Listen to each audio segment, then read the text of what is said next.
Good evening, and welcome to the Song of Urania, a podcast about the history of astronomy from antiquity to the present, with new episodes every full moon. My name is Joe Antonini. Last month, we looked at the three major cosmological theories in China that emerged during the early imperial period.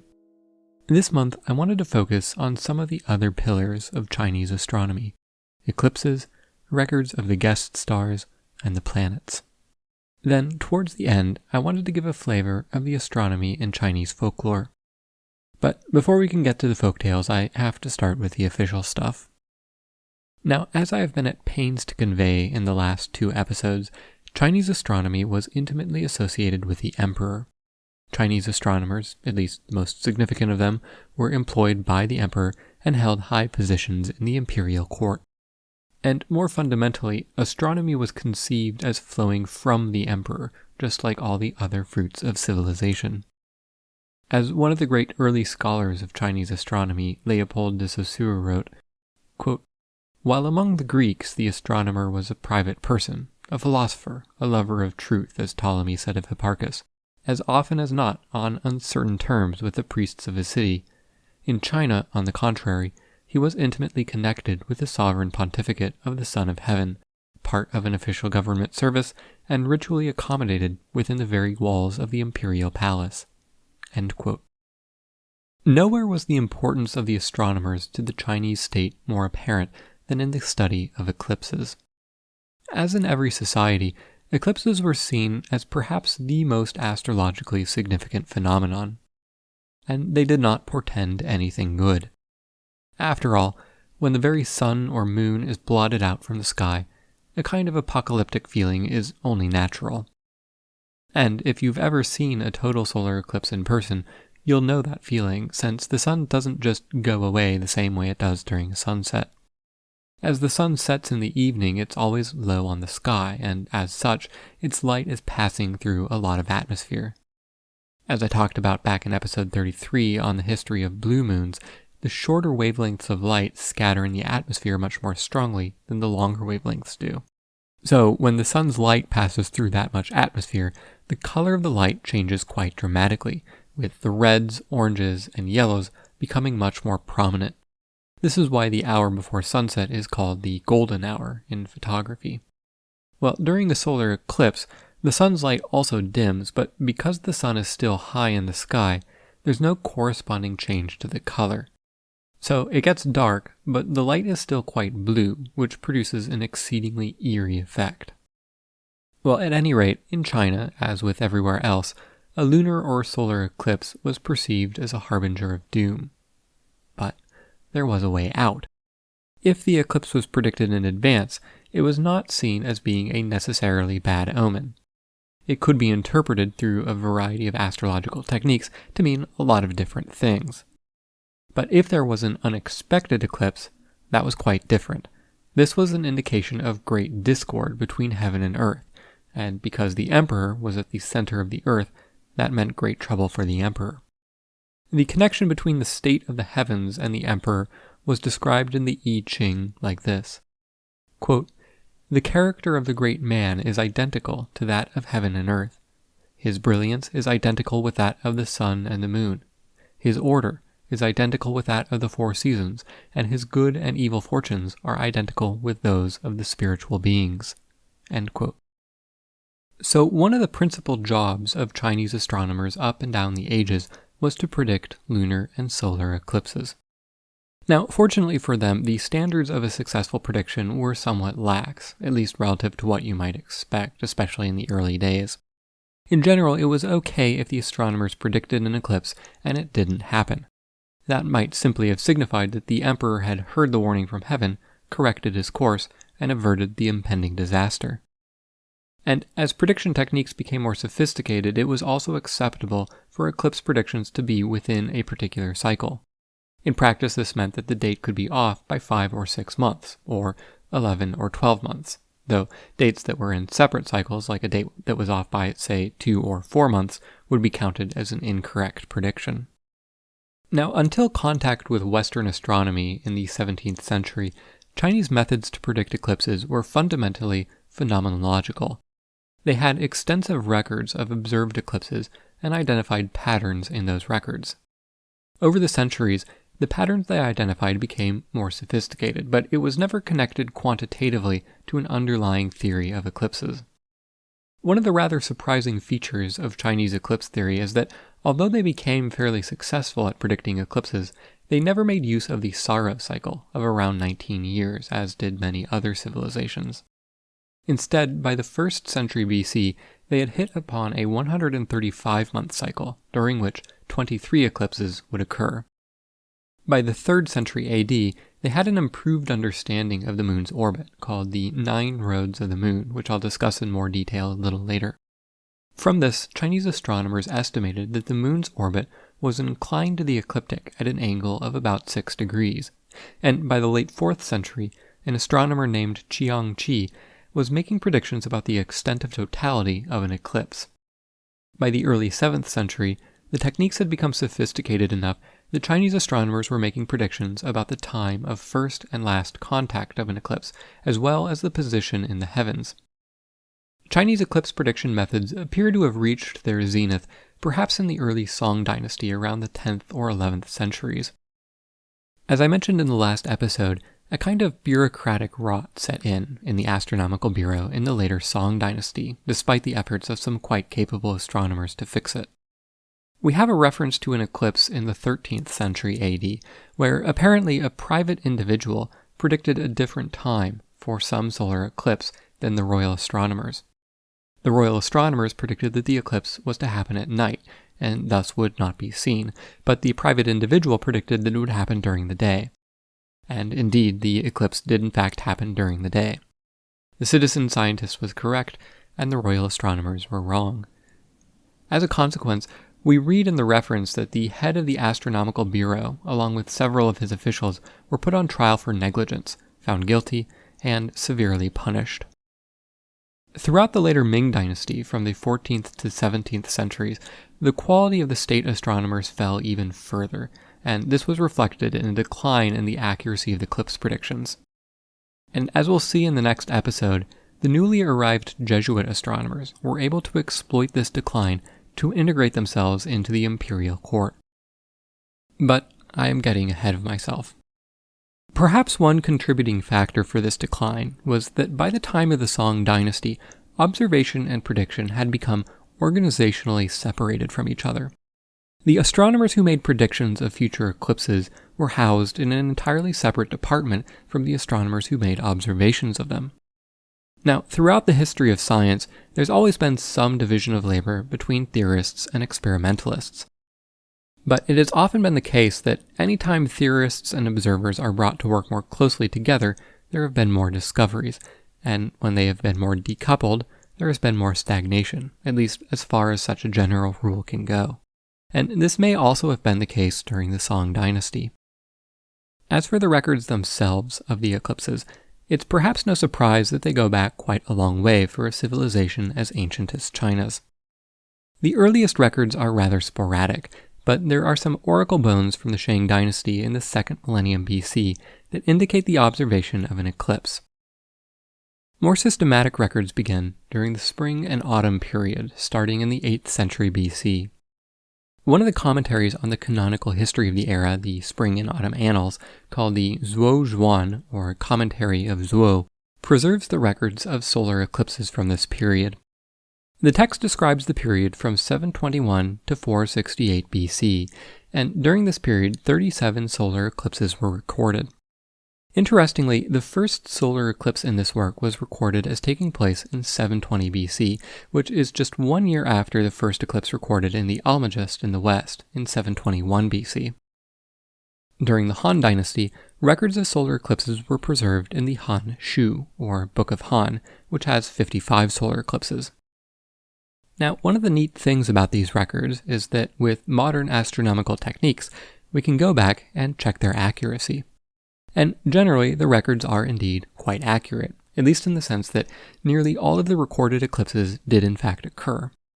But the records were by no means complete. The Zuo Zhuan recorded 21 so-called striking solar eclipses, which were either total, annular, or very nearly total, and so were unlikely to be missed. But there were 14 other striking solar eclipses that occurred during this period that were not recorded. The completeness of the Book of Han is even worse. 12 striking eclipses were recorded, whereas 28 were missed. Now, one possible explanation for these omissions is that they were simply missed due to the weather. It was cloudy, say, and they couldn't be seen. The problem with this explanation is that if you look at the distribution of when the missed eclipses occurred during the year, they're all evenly distributed throughout. If the eclipses had just been missed due to the weather, you'd expect more of them to have been missed during the winter when it's cloudier. But that doesn't seem to have been the case. What seems to have been going on instead is that these eclipses were probably in fact observed by the imperial astronomers, or most of them anyway, maybe a few really were missed because of bad weather. But most of the missing eclipses appear to have been omitted from the historical record for political reasons. In general, the sparsity of the eclipse record seems to correlate with the popularity of the emperor at the time.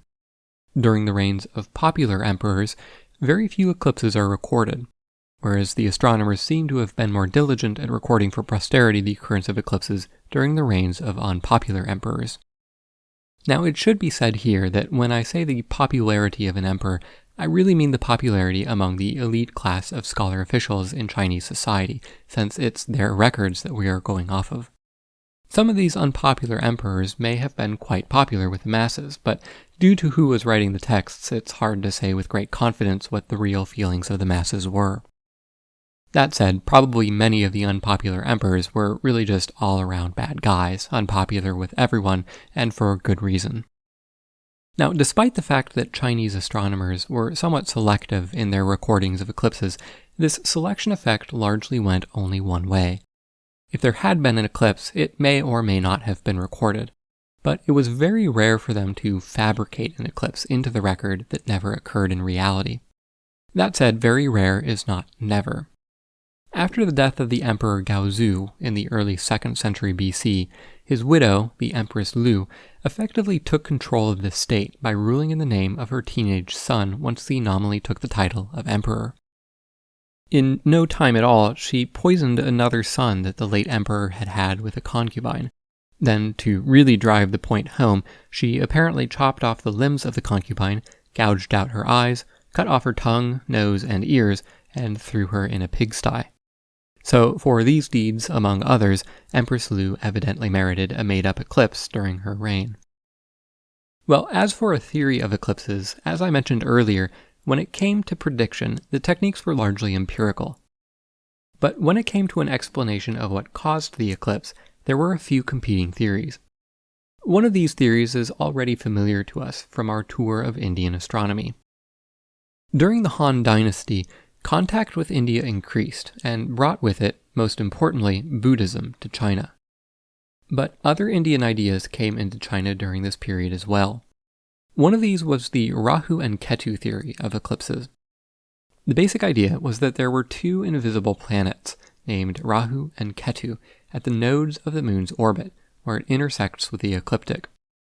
When the sun and moon passed through the nodes, these invisible planets would swallow up the sun or moon, causing the eclipse.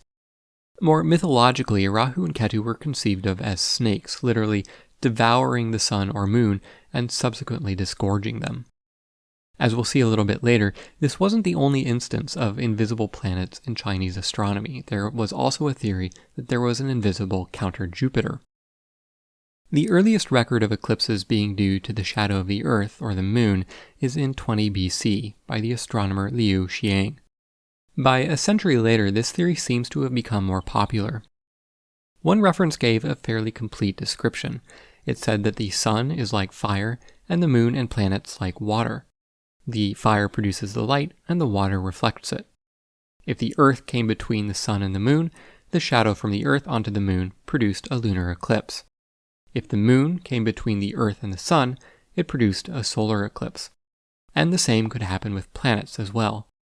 If a planet passed between the Earth and a star, it would produce an occultation, or likewise if the moon passed between the Earth and a star. However, these two theories were not the only theories of eclipses at the time. Another more astrological theory held that the moon was influenced by other heavenly bodies. the planets, and even stars like Arcturus and Antares, could, through their astrological influence, cause an eclipse and temporarily extinguish the moon. Another astronomer named Wang Chung made a lengthy argument against the theory that eclipses are caused by shadows, and his conception was quite different. He held that celestial bodies behaved in a similar way to creatures on Earth, which all followed their own internal rhythms. Just as there is a rhythm of sleep and wakefulness, or of tides ebbing and flowing, so it is with the sun and the moon. Periodically their light ebbs away and then returns, and this is entirely under their own internal rhythms. Well, although eclipses were the most important events that the royal astronomers had to be on the lookout for, there were other celestial phenomena that they were concerned with as well. Over the ages, as the astronomers observed the skies, at least the ones in the observational subdivision, they would sporadically notice and record new stars that appeared in the sky. As I mentioned in the last episode, these records are today quite valuable because they are the most complete record in history of the appearance of comets, novae, and supernovae prior to the advent of the scientific revolution. The oldest of these records was written on an oracle bone around 1300 BC and reads, quote, "On the 7th day of the month, a Chi Shu day, a great new star appeared in the company with Antares." End quote. A second oracle bone from the same site recorded, quote, "On the Xin Wei day, the new star dwindled." End quote. Now, the Xin Wei day is 2 days after the Chi Su day mentioned in the first oracle bone, so it's quite possible that these two oracle bones recorded the same event. This description would then be consistent with a nova, which would suddenly appear in the sky and then fade after a couple of days. Now, in these early days, Chinese astronomers used the term Xin Xing to describe these new stars, and the term literally translates to new star. But around the middle of the Han Dynasty, say the early 1st century AD, the term Xin Xing falls out of use and was replaced by the term Ko Xing, which literally translates to guest star. Now today, we know that the guest stars that Chinese astronomers recorded were typically comets, novae, and very occasionally supernovae. And it's our good fortune that the descriptions were fairly detailed. The astronomers would include the time of the appearance of the new star, the duration of its appearance, its brightness, its color, and a description of its shape. There were 3 kinds of shapes: Wei Xing, which literally translates to broom star and refers to comets with a prominent tail; Bei Xing, which literally translates to fuzzy stars and usually referred to comets without visible tails; and Po Xing, which literally translates to something like sparkling star and referred to a bright point-like object, which was often a nova or supernova. An example description of a guest star from 185 AD goes like this. Quote, "In the 2nd year of the Chengfing reign period, in the 10th month, on the Kui Hai day, a guest star appeared in the midst of the constellation Nan Men.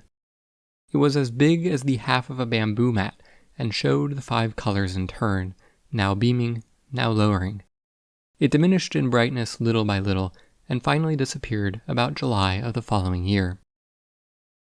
Given this description, particularly that it lasted for more than half a year, this event was presumably a Type 1a supernova, and this is in fact the earliest plausible record of a supernova in human history.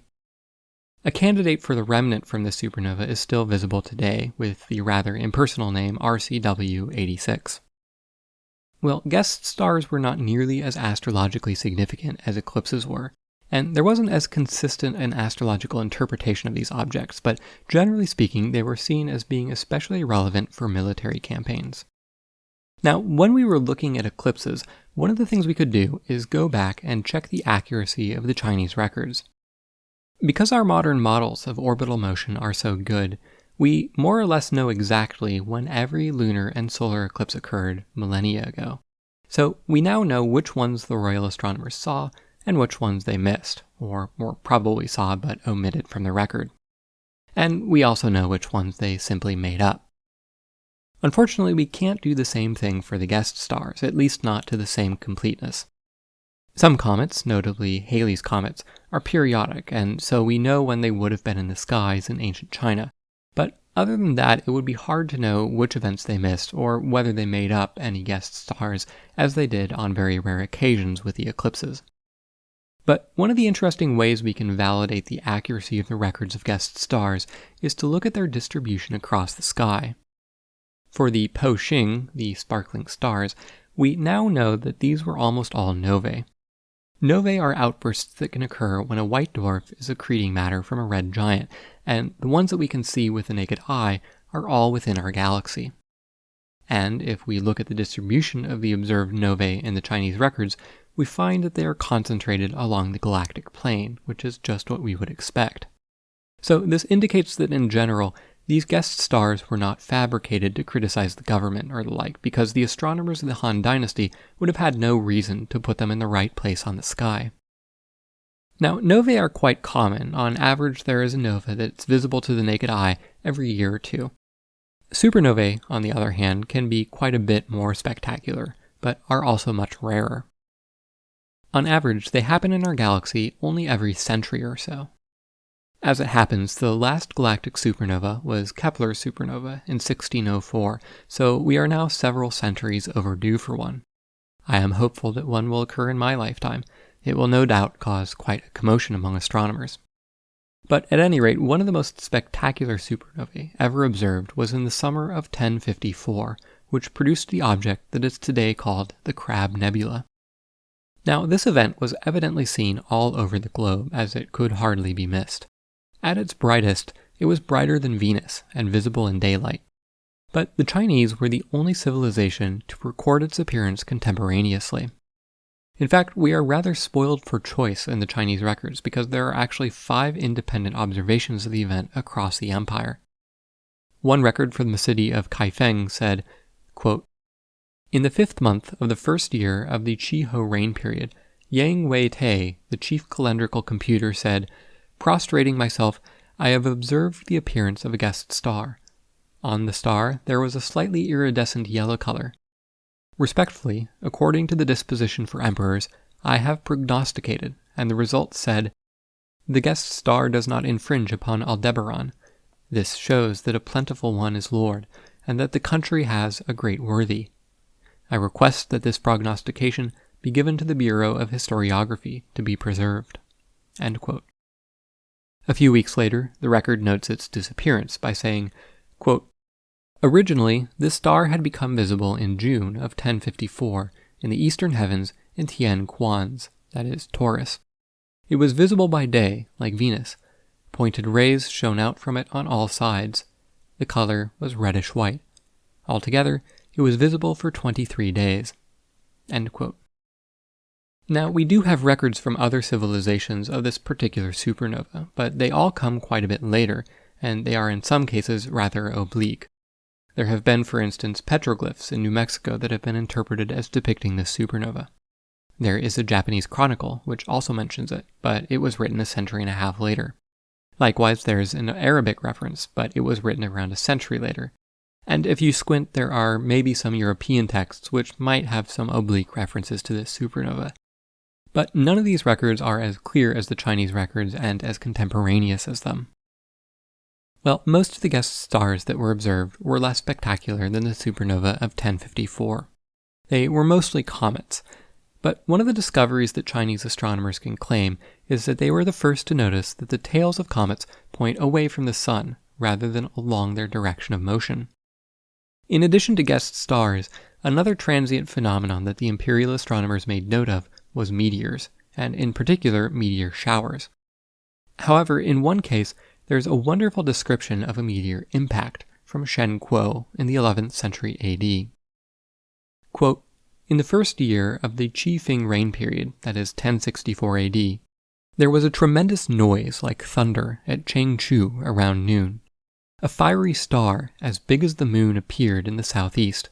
In a moment, there was a further thunderclap, while the star moved to the southwest, and then, with more thunder, it fell in the garden of the Shi family in the Yixing district. Fire was seen reflected in the sky far and near, and fences in the garden round about were all burnt. When they had been extinguished, a bowl-shaped hole was seen in the ground, with the meteorite glowing within it for a long time. Even when the glow ceased, It was too hot to be approached. Finally, the earth was dug up, and a round stone as big as a fist, still hot, was found, with one side elongated. Its color and weight were like iron. The governor, Cheng Shen, sent it to the Qin-Shari Temple at Zhengchu, where it is still kept in a box and shown to visitors." End quote. Now, the purpose of all these observations of transient phenomena was fundamentally astrological in nature. The royal astronomers were looking for omens that would be relevant to the emperor. But from the records we have, it appears that they applied a degree of skepticism in the preparation of their omens as well. There's an illuminating passage from the 14th century by the astronomer Yang Yu about a celestial phenomenon he saw and the debate over how to interpret it. Quote, "When I was co-signatory observer in the Bureau of Astronomy, there came a special imperial edict that we were to pay particular attention to celestial presages. On the first day of the 7th month in the 6th year of the Qi Yuan reign period, that is 1340 AD, there came to my house one of the senior observers, a Mr. Chang, who asked me to go to the observatory as quickly as possible. When we arrived there together, we were met by Commissioner Li, dressed up in state apparel, who said, 'Last night there appeared the Qing-Xing phenomenon. That is a very auspicious omen. I believe that it ought to be memorialized immediately. I suppose we shall be richly rewarded.' So I looked up the files which contained the records of earlier memorials, and I came to a very different conclusion. I said, although the phenomenon has occurred on the last day of the month, that is, at the new moon, its shape was slightly different from what it ought to be. Besides, if the Qing-Xing appears, there ought to be reports coming in of wine-sweet springs, phoenixes, purple herbs, and felicitous clouds, in order to corroborate the omen. But on the contrary, there are epidemics and catastrophes in Shenxi, brigands and robbers in the central provinces, and in Fujian rebels are active. I'm afraid it won't do. Why should the Tao of Heaven be proclaiming the opposite to the Tao of Earth?' But Mr. Li was most obstinate and stuck to his opinion. So I said, up to now, only the 6 observers here have seen the phenomenon. In the unlikely possibility of its having been generally seen by people throughout the country, will they not have taken it as an omen of evil? Finally, he agreed to wait and see if it appeared again that night, before we memorialized about it. And indeed, only 9 days later, the planet Venus crossed the meridian. All this shows how careful one has to be not to take lightly responsibilities like these." End quote. The Qing-Xing phenomenon in question in this passage is what is today called earthshine, when light reflected from the earth illuminates the dark side of the moon, usually close to the new moon. Well, as you might expect, over the centuries, Chinese astronomers also made note of the motion of the planets. The 5 classical planets were typically known as Wu Pu, the 5 walkers, or Wu Wei, the 5 threads. Each planet had an astrological association with a cardinal point and an element in a system called Wu Xing, which literally translates to the 5 phases, or 5 agents. This system developed out of the school of naturalists during the period of the 100 schools of thought in the Warring States era. Like most of these purported 100 schools of thought, the school of the naturalists was not a single cohesive philosophy, but a collection of ideas from disparate philosophers who all had similar kinds of thoughts as each other. But one common feature to the philosophers who fell under the school of naturalists label is that they took an unusual interest in the nature of matter and the physical world. In this way, they were somewhat similar to the Ionian school in Greece that we discussed back in episode 10. But unlike the Ionian school, philosophers in the school of naturalists were not monists. They instead held that all matter was composed of 5 elements: earth, wood, fire, metal, and water. These elements were then related to each other in dynamic ways. There was the generating cycle, where one element would naturally generate the production of another. So wood feeds fire. Fire produces earth in the form of ash. Earth creates metal in the form of minerals underground. Metal then produces water in the form of condensation. And water in turn allows wood to grow. But the elements could act in destructive ways with each other as well. Fire melts metal. Metal can chop wood. Wood depletes the earth as it grows. Earth obstructs the flow of water, and water extinguishes fire. Well, each of these elements was associated with one of the planets and one of the cardinal directions. Mercury was associated with water and the direction north, and was called the hour star. Venus was associated with metal and the direction of west, and was called the Great White One.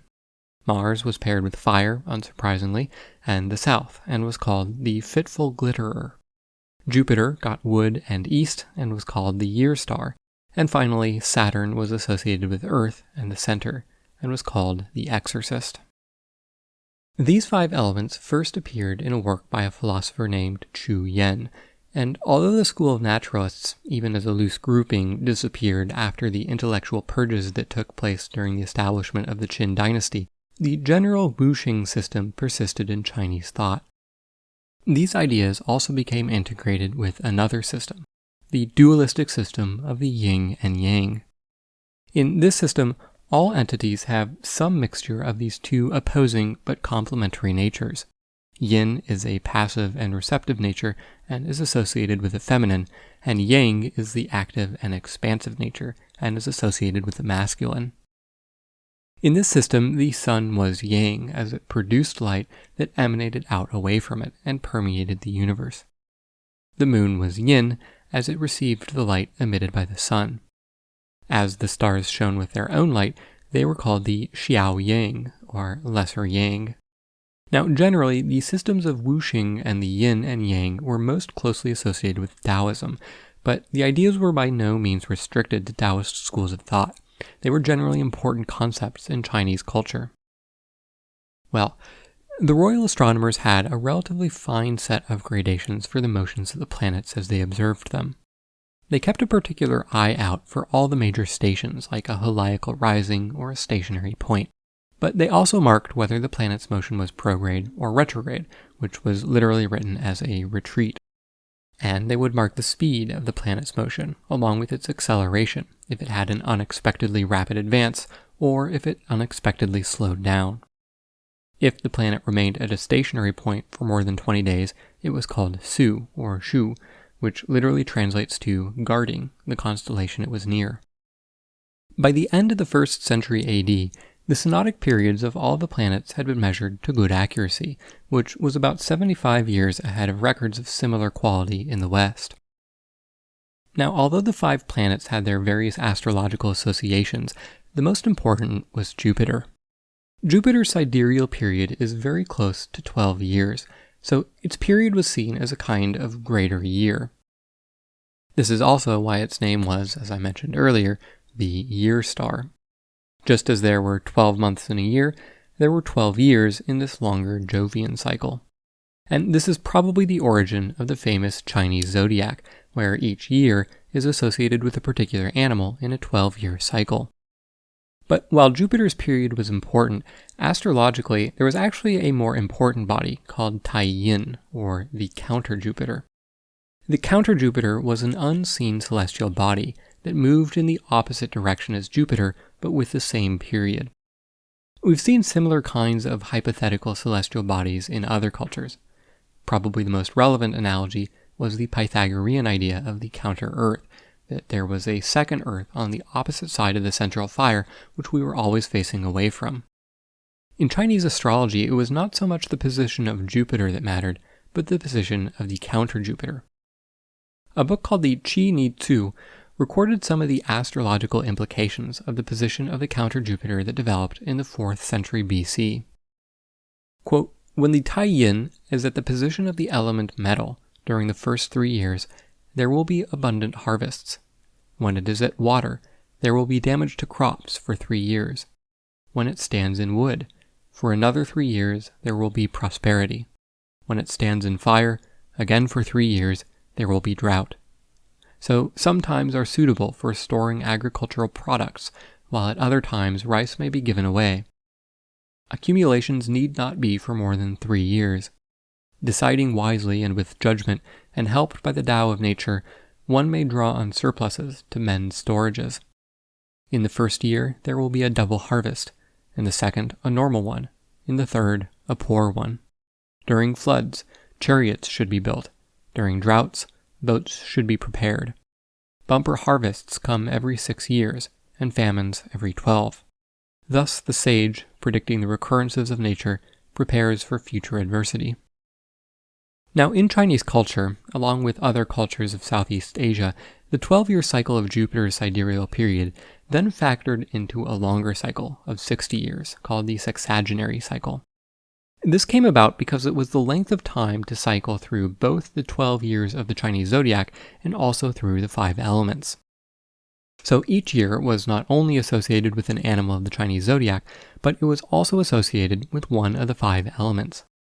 In practice, the elements were doubled up so that 2 years in a row got the same element, but either way, it takes 60 years to come back to where you started. As it happens, Jupiter and Saturn also come to a conjunction nearly every 60 years, which was another reason for the significance of this period of time. Now, for most purposes of astrology, this sexagenary cycle was sufficient. But as in India, astronomers later constructed even longer cycles. One of the foundations of these longer cycles was called the Pu, which is the ecliptic cycle of 76 years that I talked about back in episode 17. The ecliptic cycle is special because it contains very nearly an integer number of years and synodic months. Incidentally, as far as we know, the Chinese never used the less accurate Metonic cycle of 19 years in their astronomy, even though the cycle is far more common across the globe.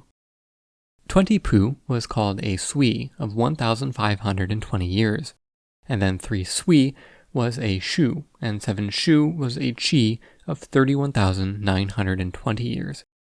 This corresponds to 4 Julian periods in the Western calendar, and according to the philosophers, after this time, quote, all things come to an end and return to their original state, end quote. Now, in addition to the cycles based around the Pu, there was also a Hui of 513 years, which consists of 47 lunar eclipse periods.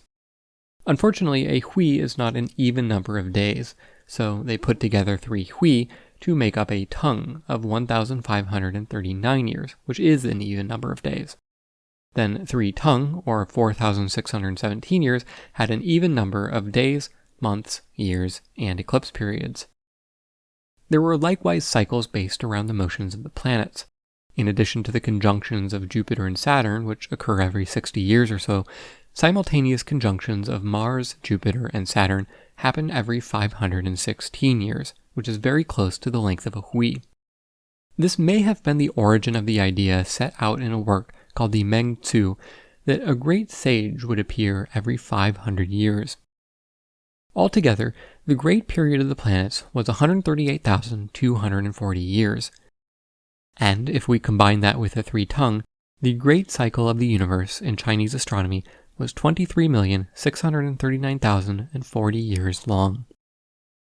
It was generally believed that at the beginning of the world, all the planets were in conjunction with each other, and that when this grand conjunction recurred, it would mark the end of the world. Well, in addition to the motions of the planets, there is, of course, the motion of the moon, and Chinese astronomers naturally took a keen interest in it too. Now, it seems that most cultures independently came to the idea that the moon reflects the light of the sun rather than producing its own light, but the Chinese were relatively early to come to this conclusion. The first claim that the moon's light is the reflected light of the sun shows up in the Chu Pei around the 4th century BC, where it says, quote, the sun gives to the moon her appearance, so the moonlight shines brightly forth, end quote. The astronomer Qing Fang gave a more extensive description in the 1st century BC. Quote, the moon and the planets have shape but no light. This they receive only when the sun illuminates them. The former masters regarded the sun as round, like a crossbow bullet, and they thought the moon had the nature of a mirror. Some of them recognized the moon as a ball, too. Those parts of the moon which the sun illumines look bright. Those parts which it does not remain dark. End quote. It seems that from roughly the 4th century BC onwards, Chinese astronomers more or less continuously held to the idea that the moon reflected the light of the sun. Around the 6th century AD, imperial astronomers were exposed to several alternative theories of the moon's light from India, but these ideas never took hold.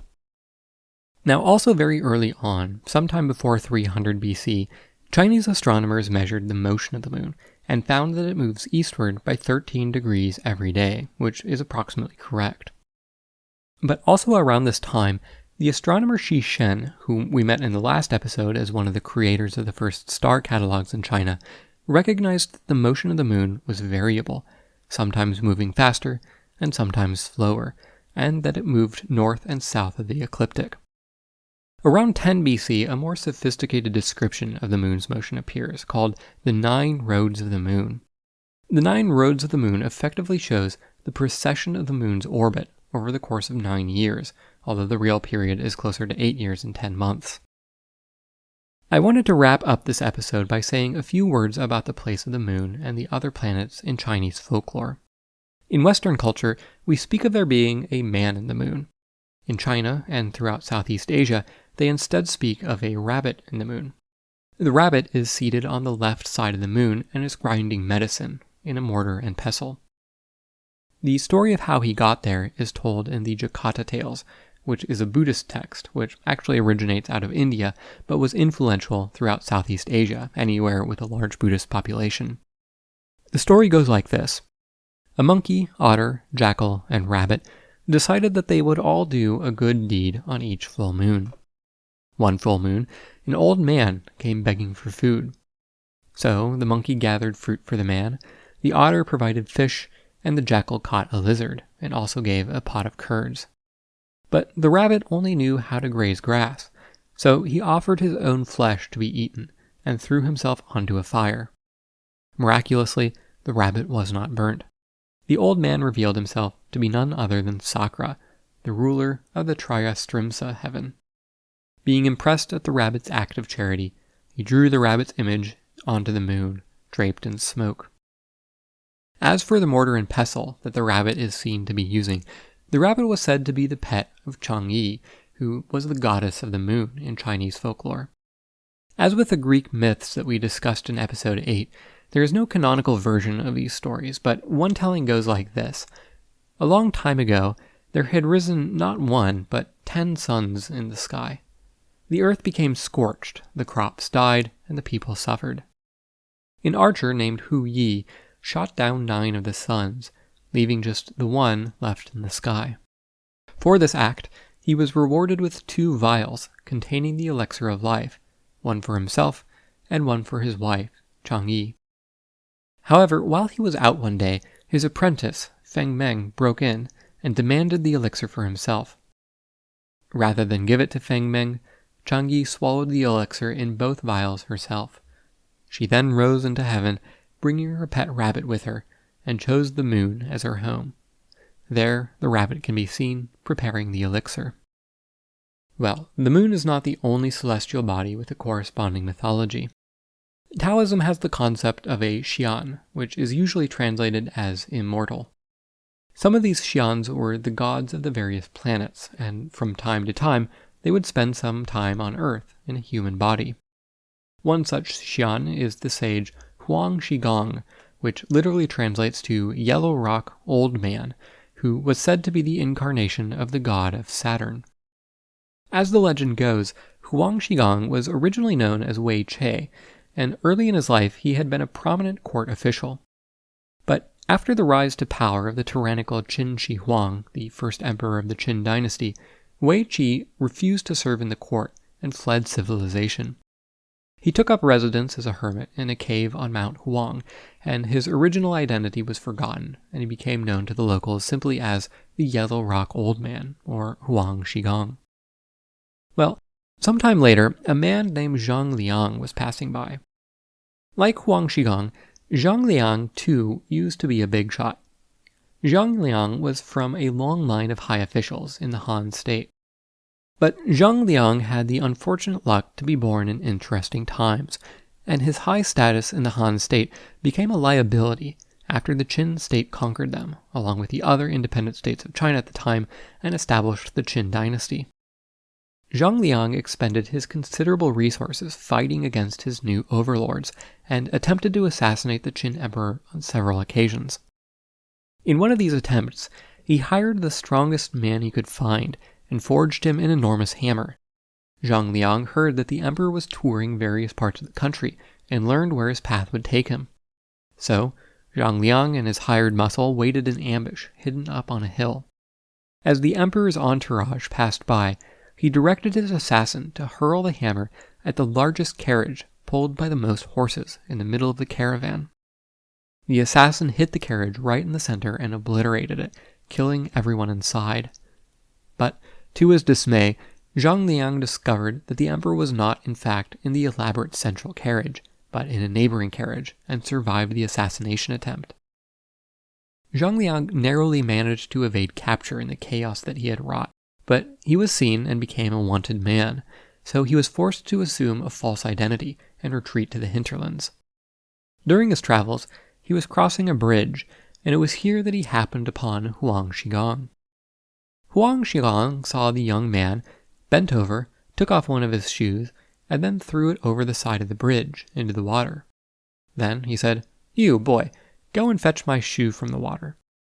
Zhang Liang knew that he was being trolled in some way, but being a fugitive, he couldn't afford to make any more enemies, so he bit his tongue, crawled down the embankment, collected the old man's shoe, and brought it back to him. Huang Shigong put his shoe back on, laughed at the young man, and then walked away. Zhang Liang stood there wondering what had just happened to him, but after walking some distance, Huang Shigong turned around and returned to Zhang Liang and told him, "I guess the boy can be taught. Meet me again at this bridge at dawn in 5 days." Well, 5 days elapsed, and right at dawn, Zhang Liang rushed onto the bridge. But Huang Shigong was already there, and told him, "You must not be late when meeting an old man. Come back 5 days later." Another 5 days elapsed, and this time Zhang Liang left well before dawn. But when he arrived at the bridge, Huang Shigong was already standing there waiting for him. Once again, the old man told him off for keeping an elder waiting, and said to return 5 days later. After another 5 days, Zhang Liang was determined not to be beaten, so he showed up at the bridge at midnight. When Huang Shigong arrived and saw Zhang Liang already there, he gave him a book which he had written on military strategy, called The 3 Strategies of Huang Shigong.